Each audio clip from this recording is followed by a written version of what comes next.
മിസ്രിലെ രാജാത്തിയായ മഹദി സുലൈഖ ബീവി നിലാവ് തോൽക്കുന്ന യൂസുഫ് നബിയെ പ്രണയിച്ച അതിസുന്ദരമായ കഥ. ഇശലിൻ്റെ രാപ്പകൽ നൃത്തമാടി മയിൽ പോലെ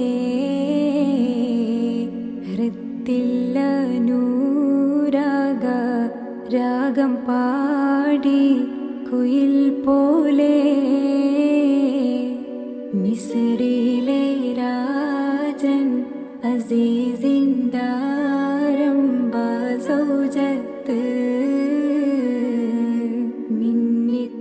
മിന്നിത്തിളങ്ങി വിളങ്ങും സീനത്തൊളി രാജാത്തി